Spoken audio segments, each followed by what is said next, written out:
ఉన్నాయి, అనేకమైన ఇబ్బందులు జరుగుతూ ఉన్నాయి, అనేకమైన శ్రమలు వస్తూ ఉన్నాయి. ఇలాంటి పరిస్థితుల్లో దేవుడు నన్ను కాపాడగలడా అని ఆయన యొక్క సంరక్షణని మనం ఏం చేస్తుంటాం? సందేహించే వారిగా ఉంటాం. ప్రియ సహోదరి సహోదరా, కొన్నిసార్లు మనం శోధింపబడతాము అనే విషయానికి మనం చూస్తూ ఉన్నాం. ఎందుకంటే మన చుట్టూ ఉన్న ప్రపంచంలో ఈ యొక్క విశ్వాసాన్ని బయట క్రైస్తవులు చాలా హింసింపబడుతున్నారు. ప్రియమైన వాళ్ళు చూస్తున్నప్పుడు వారి యొక్క విశ్వాసమును బట్టి క్రైస్తవులు ఏం చేస్తున్నారు? హింసింపబడుతూ ఉన్నారు. ఎందుకంటే వారు ఎవరైతే దేవుణ్ణి యథార్థంగా నమ్ముకున్నారో, యథార్థంగా నమ్ముకున్న వారి యొక్క సాక్ష్యము చాలా బలమైనదిగా ఉంటుంది. నువ్వు ఎప్పుడైతే బలమైన సాక్ష్యాన్ని కలిగి ఉన్నావో, అనేక మంది నిన్ను నిందిస్తూ ఉంటారు, అవమానిస్తూ ఉంటారు, వేధిస్తూ ఉంటారు. కాబట్టి క్రైస్తవులకు, యథార్థమైన క్రైస్తవులకు అనేకమైన కష్టాలు వస్తాయి. అందుకని దక్షిణ కొరియాలో కొన్ని వందల మంది చనిపోతూ ఉన్నారు. ఎందుకంటే వాళ్ళు ఐక్యమవుతున్నది యథార్థమైన విశ్వాసతను కలిగి ఉన్నారు కనుక వాళ్ళు చంపడానికి అక్కడ ఉన్న వారు ఏం చేస్తున్నారు? ముస్లిమ్స్ ఏం చేస్తున్నారు? చంపేస్తూ ఉన్నారు. అక్కడ ముస్లిమ్స్ ఆ క్రైస్తవులు మాత్రమే ఉన్నారు. ఈ ముస్లిమ్స్ ఏం చేస్తున్నారు? క్రైస్తవులను చంపేస్తూ ఉన్నారు. అంటే వాళ్ళు ఒకవేళ వాళ్ళు అండర్స్టాండ్ అయిపోయి మేము దేవుని నమ్ముకోమంటే వాళ్ళు బ్రతికేవారు, కానీ మేము యేసయ్యనే నమ్ముకుంటామంటే వాళ్ళు ఏం చేస్తున్నారు? చంపేస్తున్నారు. చూడండి, ప్రపంచంలో ఈరోజు క్రికెట్ రాత్రి గెలిచింది, ప్రపంచ కప్ సాధించింది మన భారతం. సాధించినప్పుడు కొన్ని కోట్ల మంది చూస్తూ ఉన్నారు. నా వైపు చూడాలి, కొన్ని కోట్ల అంటే కొన్ని వందల కోట్ల మంది చూస్తూ ఉన్నారు. ఆ చూస్తున్నప్పుడు అక్కడ ఒక చిన్న పిల్ల ఏముంది? యేసుక్రీస్తు వారి గురించి చెప్పింది. కాబట్టి యేసుక్రీస్తు వారికి వందనాలు అంటే తన తల్లిదండ్రుల కన్నా, కోచ్ కన్నా ముందు దేవుణ్ణి మహిమపరిచింది. ప్రియమైన వారు ప్రపంచం అంతా కూడా చూస్తూ ఉన్నారంటే ఆమె సాక్ష్యాన్ని కేవలం ఇక్కడ ఎవరైనా సాక్షి చెప్తే మన సంఘం మాత్రమే చూస్తారు. కానీ ప్రపంచంలో కొన్ని కోట్ల మందికి దేవుడి గురించి ఒక గొప్ప సాక్ష్యాన్ని ఇచ్చే అవకాశాన్ని దేవుడు ఆ చిన్న బిడ్డకి ఇచ్చాడు. ప్రియమైన వాళ్ళ అంటే ఎంత గొప్ప విశ్వాసతను కలిగి ఉంది ఒకసారి గమనించాను. కాబట్టి అనేక మంది చూస్తారు, అనేక మంది ప్రభు ఇంత గొప్పవాడు అనుకున్నవారు కొంతమంది ఉన్నారు. కొంతమంది ఆ కుమార్తె మీద ద్వేషాన్ని పెంచుకునే వాళ్ళు కూడా చాలా మంది ఉన్నారు. ప్రియమైన వాళ్ళ కొంతమందికి రాత్రులు కూడా నిద్ర పట్టని వారు చాలా మంది ఉన్నారు. అంటే అయితే అటువంటి మనసు ఎక్కడైతే మనం గమనించినట్లయితే అటువంటి విశ్వాసతను కలిగి ఉన్న మంచి మనసు కలిగిన వారిని ఈ లోకం చాలా శ్రమలు పాలు చేస్తుంది. ప్రియమైన వారు చాలా ఇబ్బందులు పాలు చేస్తుంది, చాలా కష్టాలు పడేటట్లుగా చేస్తుంది. కాబట్టి ఇవి చూసినప్పుడు మనకు దేవుని యొక్క సంరక్షణ మీద ఏమొస్తుంది? సందేహం వస్తుంది. దేవుడు మనం చూస్తాడా, దేవుడు మనల్ని సంరక్షిస్తాడా అని కొన్ని సందేహాలు మనకు వస్తున్నట్లుగా మనం చూస్తూ ఉన్నాం. ఎందుకంటే లోకం అధికంగా దుర్మార్గతను చూపిస్తుంది. ప్రియమైన వాళ్ళ మనం లోకంలో చూసినప్పుడు ఏం చూస్తున్నాం? దుర్మార్గతను చూస్తూ ఉన్నాం. అంటే ఆ దుర్మార్గత ఎంత అధిక విచ్చలవిడిగా ఉంది ఒకసారి గమనించండి. మన బెంగళూరులో ఒక మోటార్ సైకిల్ మీద వెళ్తున్నారు ఇద్దరు స్నేహితులు. వెళుతున్నప్పుడు గమ్మని ఒక కారుకి తగిలింది. ఆ కారు అర్థం కొద్దిగా గీసుకుంది. అందులో ఎవరున్నారు? భార్య భర్తలు ఉన్నారు. ఆ భార్య భర్తలు వీరి మీద వాగ్వివాదం పెట్టుకుంటే అందులో ఉన్న ఆ భార్య చాలా ఎక్కువ రెస్పాండ్ అయిపోతుంటే వెళ్ళబడి ఆ మాల గొడవ అయిపోయింది. వీళ్ళు సద్దరికి వాళ్ళు మోటార్ సైకిల్ వెళ్ళుకుందంటే 2 కిలోమీటర్ల వాళ్ళని వెంటాడి గుద్ది చంపేశారు. ప్రియమైన వాళ్ళు అంటే భార్య భర్త అంటే ఆ భార్య భర్త అసలు ఎంత దుర్మార్గులుగా ఉన్నారంటే వెనకాల నుంచి ఆ ఇద్దరు పిల్లలను కూడా గుద్ది చంపేశారు. ఒక స్పాట్ లో ఒక ఆయన చనిపోయాడు, హాస్పిటల్లో సావు బ్రతుకుల్లో కొట్టిమెట్లాడుతూ ఉన్నాడు. ప్రపంచం అంతా చూస్తుంటే ఆ భార్య భర్తలు ఎంత దుర్మార్గతలు కలిగి ఉన్నారో ప్రపంచంలో అందరూ కూడా, ఆ మీడియా అంతా కూడా వాళ్ళిద్దరు ఫోటోలు వేస్తుంటే అందరూ అసహించుకుంటున్నారు. కాబట్టి వాళ్ళు శరసాల్లో ఇప్పుడైతే వాళ్ళు కలిసి ఉన్నారు, గుద్దేశారు, శరసాల్లో ఓసలు లెక్క పెడుతున్నారు. ప్రియమైన వాళ్ళు ఇప్పుడు కలిసి ఉండాలనుకుంటుందా? వాళ్ళ జీవితాంతం కొంతమంది ఉరి తీసేయమంటారు, వాళ్ళని కొంతమంది అయితే ఎన్కౌంటర్ చేసి పడేమంటారు. ఎందుకంటే ఇద్దరు పిల్లలు పగబట్టి వెనకాల 2 కిలోమీటర్లు వెళ్ళి వెనక నుంచి ఏం చేస్తారు? వాళ్ళు గుద్దేసి చంపేస్తారు. ప్రియమైన వాళ్ళు అంటే ఎలాంటి దుర్మార్గతను చూస్తున్నప్పుడు మనకు ఏమనిపిస్తుంది అంటే దేవుడు మనల్ని కాపాడగలడా అని మనం అనుకుంటాం. ప్రియమైన వాళ్ళ అంటే ప్రపంచంలో దుర్మార్గత ఎక్కువైపోయింది.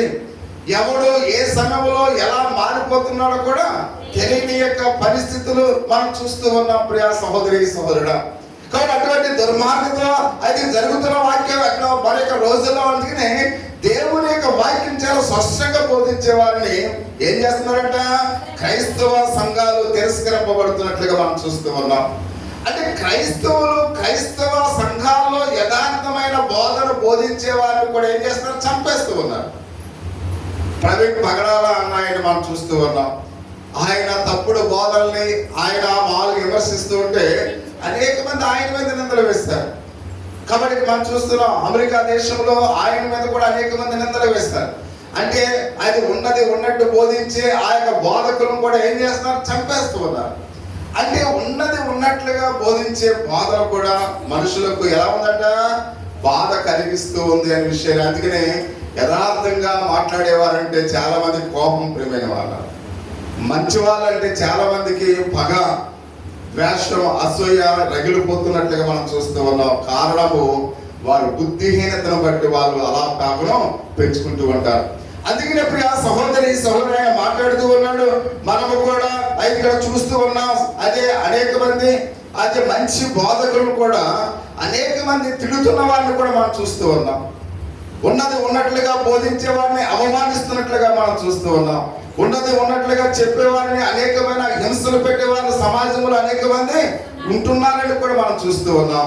ప్రియా సహోదరి సహోదర, దేవుని ప్రేమ ఆ జ్ఞానాన్ని ఆయన మనల్ని సంరక్షించగలడాన్ని మనకి ఏం చేస్తుందంట, అనుమానము లేక సందేహము రేకెత్తిస్తున్నట్లుగా మనం చూస్తూ ఉన్నాం. కాబట్టి అందుకనే ఇటువంటి శోధనకు గురవుతున్న క్రైస్తవులు గ్రంథకర్త ఆయన వాగ్దానం చేస్తున్నాడు. ఎబ్రిలకు రాసిన గ్రంథకర్త చెప్తున్నాడు, వాగ్దానం చేసిన వాడు నమ్మదగిన వాడు ప్రియమైన వాళ్ళ. కాబట్టి మనం నిజమైన క్రైస్తవ విశ్వాసంలో ఉన్నప్పుడు, దేవుని వాక్యం మీద మనం ఆధారపడి ఉన్నప్పుడు, మనకు ఎవరైతే వాగ్దానం చేస్తాడో ఆయన ఎలాంటి వాడు, నమ్మదగిన వాడు. ఈ లోకంలో అనేక మంది ఎవరిని నమ్మలేం ప్రియమైన వాళ్ళ. చూడండి, మన బస్సులో డబ్బులు ఇచ్చి వాళ్ళు ప్రశాంతంగా పడుకున్నారు. మా బస్ డ్రైవర్ మమ్మల్ని క్షేమంగా బెంగళూరు తీసుకెళ్తాడని వాళ్ళందరూ కూడా డబ్బులు ఇచ్చి వాళ్ళ యొక్క ఏసీలో నిద్రపోతూ ఉన్నారంటే ఆ డ్రైవర్ మీద అంత నమ్మకాన్ని పెట్టుకున్నారు. వాళ్ళందరూ కూడా ప్రశాంతంగా పడుకున్నారు. ఒక తల్లి ఆ బిడ్డలను ఇద్దరిని కూడా కాలిపోతుంటే ఆ ఒడిలో ఇలా పెట్టుకుని ఇలా ఉంది. ఒకవేళ అంటే నేను కాలిపోయినా నా ఇద్దరు కుమారులు కూడా ఒకవేళ బ్రతుకుతారేమో, నా ఇద్దరు పిల్లలు ఏం చేసింది, తన కౌగిల్లో ఇలా పెట్టుకుంటే అలాగా ఆ కౌగిల్లో ఉండగానే వాళ్ళు సజీవ దహనం అయిపోయి. అంటే ఆ చివరి క్షణంలోనైనా నా పిల్లలు నేను బ్రతికించుకోగలనేమని ఆశ కలిగింది ఆ తల్లి. కానీ అలాగనే ఆ ఒడిలోనే ఇద్దరు పిల్లలు కాలిపోయారు. ఆ తల్లి కూడా అలాగనే కాలిపోయారు. అంటే ఆ డ్రైవర్ మీద వాళ్ళు ఎంతో ఆశ కలిగి ఉన్నారు. ఆ డ్రైవర్ మా యొక్క సురక్షితంగా మమ్మల్ని తీసుకువెళ్తాడని వాళ్ళు అనుకున్నారు. కానీ ఆ డ్రైవర్ ఏమాత్రము కూడా వాళ్ళ యొక్క నమ్మకాన్ని ఏం చేయలేదు, వమ్ము చేయలేదు. వమ్ము చేసినట్లుగా మనం చూస్తూ ఉన్నాం. అంటే ఇక్కడ మనం గమనించినట్లయితే ఆ డ్రైవర్ మీద వాళ్ళు ఆశ పెట్టుకున్నారు, కానీ వాళ్ళు ఏమైనా బ్రతికారా, బ్రతకలేదు ప్రియ సహోదరి సహోదరుడు. ఎందుకంటే నీవు నేను మనము నమ్ముకున్న దేవుడు నమ్మదగిన వాడు. ఆయన వాగ్దానం ఇస్తే దాన్ని నెరవేర్చేవాడు. తన ప్రాణము పోయినప్పుడు కూడా ఆయన నీ కొరకు తన ప్రాణాన్ని అర్పించేవాడు కాబట్టి అందుకని ఆయన మనకు మంచి కాపరై ఉన్నాడు ప్రియమైన వాళ్ళ. ఆయన అలాంటి వాడుగా ఉన్నాడట, మంచి కాపరై ఉన్నాడు. మంచి కాపరి తన గొర్రెల కొరకు తన ప్రాణాన్ని అర్పిస్తాడు. అందుకని ఆయన నమ్మదగిన వాడని పరిశుద్ధ గ్రంథంలో అయితే మనం చూస్తూ ఉన్నాం. కనుక మన నిరీక్షణ విషయంలో ఆయన మన విషయంలో ఆయన మాట్లాడుతున్నాడు. మనం మెప్పుకున్నది నిశ్చలంగా మనము పట్టుకోవలసిన వారమైనట్లుగా మనం చూస్తూ ఉన్నాం. అందుకనే ఆయన మనం ప్రోత్సహిస్తున్నాడు. ఈ లోకములో ఎన్నో గొప్ప సమస్యలు మనకు ఉంటాయి ప్రియమైన వారు.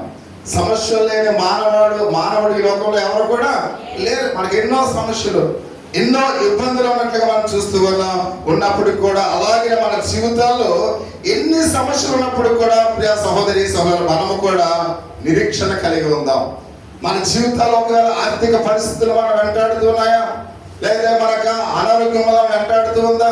అనేక మంది మనం శోధిస్తూ ఉన్నారా, వేధిస్తూ ఉన్నారా, అవమానిస్తూ ఉన్నారా, మనం చూసి హేళన చేస్తూ ఉన్నారా, నవ్వుకుంటూ ఉన్నారా? ఈ అన్ని విషయాల్లో కూడా మనం క్రీస్తునందు ఒక నిరీక్షణ కలిగి ఉందాం. ఎందుకంటే ఆయన నమ్మదగిన వాడని, క్రీస్తు మీద మనం ఎటువంటి నిరీక్షణ కలిగి ఉండాలి? ఆయనను ఆదరిస్తాడని ఒక నిరీక్షణ మనం కలిగి ఉండవలసిన వారినట్టుగా మనం చూస్తూ ఉన్నాం. ఎందుకంటే దేవుడు నమ్మదగిన వాడని మనకు తెలుసు. ప్రియ సహోదరి సహోదరుడా, దేవుడు ఎలాంటి వాడంట? నమ్మదగిన వాడని మనం చూస్తున్నాం. అంటే ఆయన వాగ్దానం చేసి ఆయన నెరవేరుస్తాడు. ప్రియమైన వారు, ఎంత నమ్మదగిన వాడైనా ఆయన మాట ఇస్తే దాన్ని నెరవేర్చేవాడిగా ఉన్నాడు.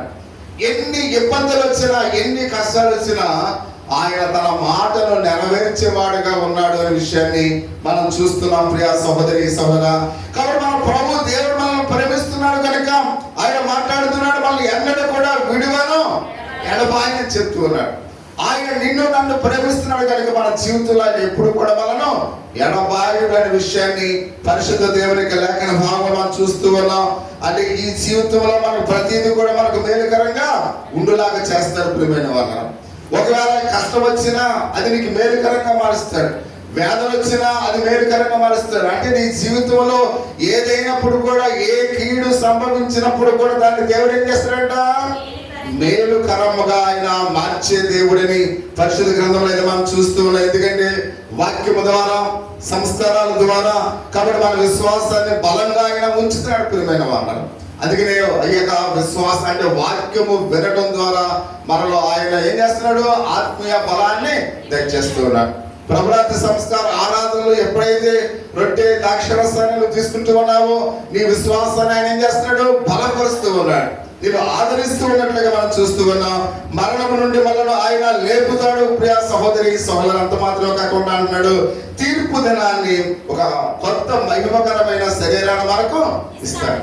ఒకవేళ మనం చనిపోయినా కానీ మహిమ కలిగిన శరీరాన్ని మనకి ఇస్తాడు. ఒక నిరీక్షణ మనము కలిగి ఉండాలి అని పరిశుద్ధ గ్రంథంలో అయితే మనం చూస్తూ ఉన్నాం. ఎందుకంటే ప్రియ సహోదరి సహోదరు మాట్లాడుతూ ఉన్నాడు, నిత్యత్వములో ఆయనతో కూడా మనము కూడా ఉంటాము, ఆయన మనను పరలోకానికి తీసుకుపోతాడని మనం చూస్తూ ఉన్నాం. ఎందుకంటే వాగ్దానం చేశాడు కనుక ఆయన నమ్మదగిన వాడైన ప్రతి ఒక్కరిని కూడా ఆయన మనం కలిగి ఉండాలంట, నిరీక్షణ కలిగి ఉండాలి. ఇంకొక మాట చూస్తూ ఉన్నాం, ఇక్కడ ఇతర మతాలు కూడా ఇలాంటి విషయాల గురించి వాళ్ళు మాట్లాడుతూ, కాబట్టి నువ్వు మంచిగా జీవిస్తే చాలా అంటారు చాలా మంది. కొన్ని మతాలు ఏమంటే నువ్వు మంచిగా జీవిస్తే పరదేశం వెళ్ళిపోతావు అని. ఇక్కడ కొన్ని ఇతర మతాలు కూడా నువ్వు మంచిగా జీవిస్తే చాలు అని చాలా మంది చెప్తుంటారు. క్రైస్తవ సంఘాల్లో కూడా చాలా మంది ఏం చెప్తుంటారు? మనం మంచిగా జీవిస్తే నువ్వు పరలోకానికి వెళ్ళిపోతావని చాలా మంది క్రైస్తవ